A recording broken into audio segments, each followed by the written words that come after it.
ओम शांति। 26 फरवरी 2021। बाबा की मीठी मीठी मुरली का मीठा मीठा सार। आज बाबा बोले हैं, मीठे बच्चे, संगम पर तुम्हें नई और निराली नॉलेज मिलती है। तुम जानते हो, हम सब आत्माएं एक्टर्स हैं। एक का पार्ट न मिले दूसरे से। संगम पर तुम्हें नई और निराली नॉलेज मिलती है। तुम जानते हो, हम सब आत्माएं एक्टर्स हैं। एक का पार्ट न मिले दूसरे से। प्रश्न है, माया पर जीत पाने के लिए तुम रूहानी योद्धाओं को, क्षत्रियों को कौन सी युक्ति मिली हुई है? माया पर जीत पाने के लिए तुम रूहानी योद्धाओं को, क्षत्रियों को कौन सी युक्ति मिली हुई है? उत्तर में बाबा कहते हैं, हे रूहानी क्षत्रिय, तुम सदा श्रीमत पर चलते रहो। आत्म अभिमानी बन बाप को याद करो। रोज सवेरे सवेरे उठ याद में रहने का अभ्यास डालो, तो माया पर विजय प्राप्त कर लेंगे। उल्टे सुल्टे संकल्पों से बच जाएंगे। याद की मीठी युक्ति माया जीत बना देगी। गीत बजा है, जिसका साथी हे भगवान। आगे बाबा कह रहे कि तुम ब्राह्मणों को निराली नॉलेज मिलती है। तुम आत्मा को जान गए हो कि हम सब आत्माएं एक्टर्स हैं। सबको पार्ट मिला हुआ है, जो एक न मिले दूसरे से। वह पार्ट सारा आत्मा में है। यूं तो जो नाटक बनते हैं, वह भी पार्ट आत्मा ही धारण करती है। अच्छा, पार्ट भी आत्मा ही लेती है।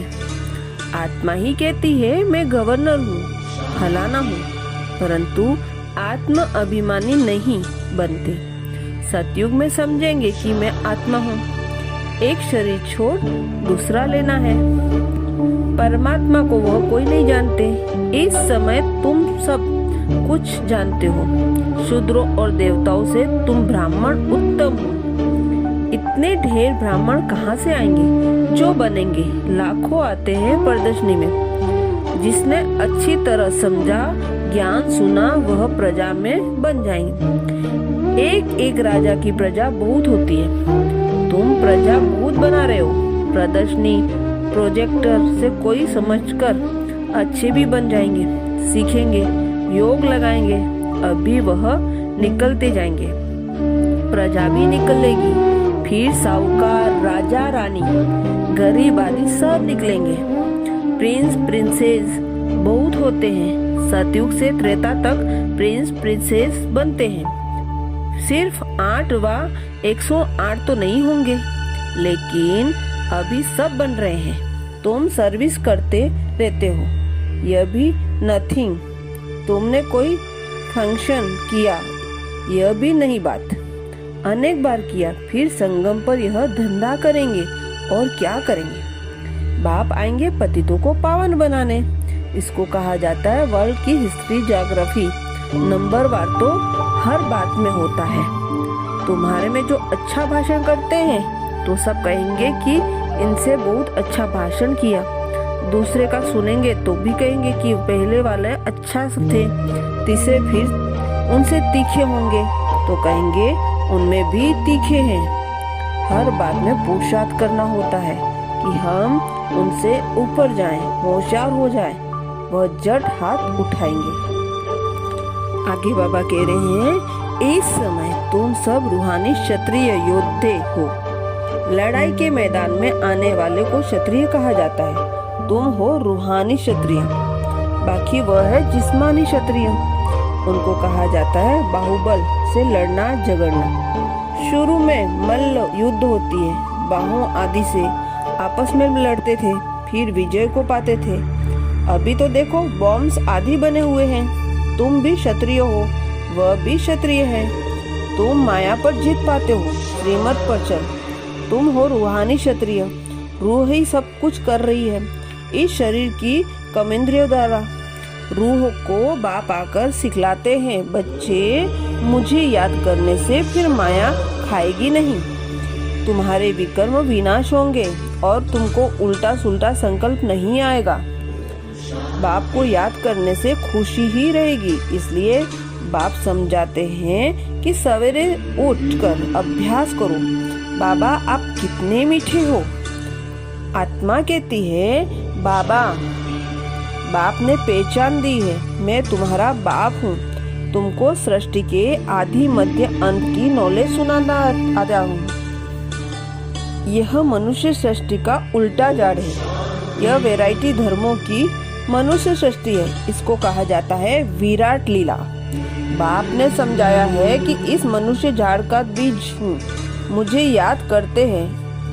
कोई भी झाड़ का है, कोई किस झाड़ का है, फिर नंबरवार निकलते हैं। यह ड्रामा बना हुआ है। कहावत भी है, फलाने ने धर्म स्थापन पैगंबर को भेजा, परंतु वहाँ से भेजते नहीं। यह ड्रामा अनुसार रिपीट होता है। यह एक ही है जो धर्म और राजधानी स्थापन करते हैं। यह दुनिया में कोई नहीं जानते। अभी है संगम, विनाश की ज्वाला ही है जो धर्म को राजधानी स्थापन कर रहे हैं। बाप कहते हैं कि मैं तुमको राजाओं का राजा बनाता हूँ। भगवान ने ही आकर नर से नारायण बनने की नॉलेज दी है। भारत का मुख्य शास्त्र है गीता।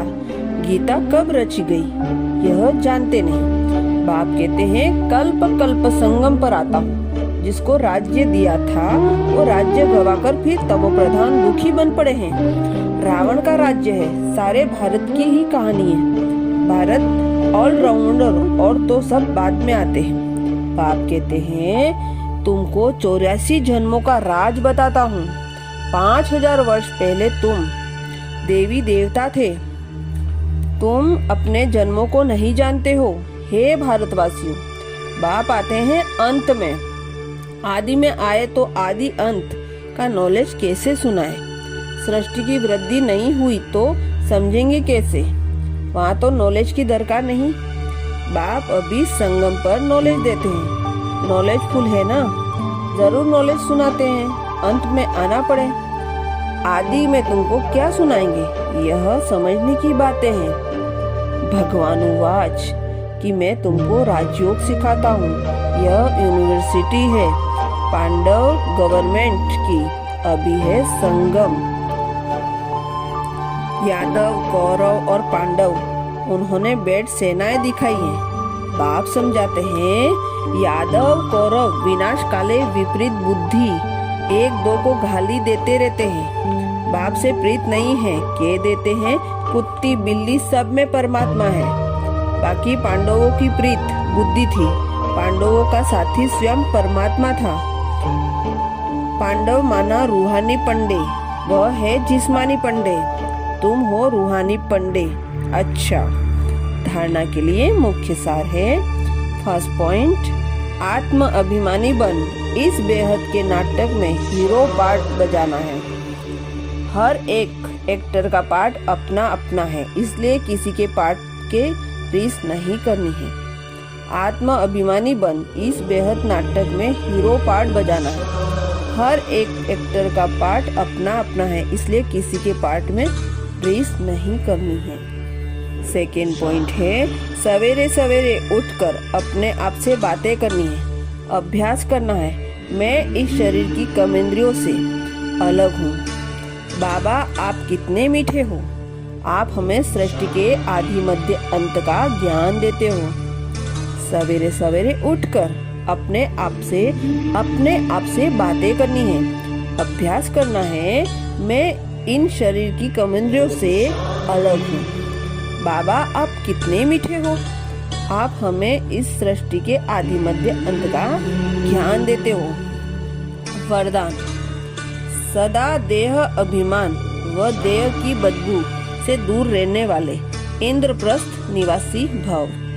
सदा देह अभिमान व देह की बदबू से दूर रहने वाले इंद्रप्रस्थ निवासी भव। डिटेल में बाबा कह रहे हैं, कहते हैं इंद्रप्रस्थ में सेवाए प्रयोग के और कोई भी मनुष्य निवास नहीं कर सकते। मनुष्य अर्थात जो अपने को आत्मा न समझ देह समझते, तो देह अभिमान और देह की पुरानी दुनिया, पुराने संबंधों से सदा ऊपर उड़ते रहते हैं। जरा भी मनुष्यपन की बदबू न हो, देह अभिमानी स्थिति में रहो, ज्ञान और योग के पंख मजबूत हो, तब कहेंगे इंद्रप्रस्थ निवासी।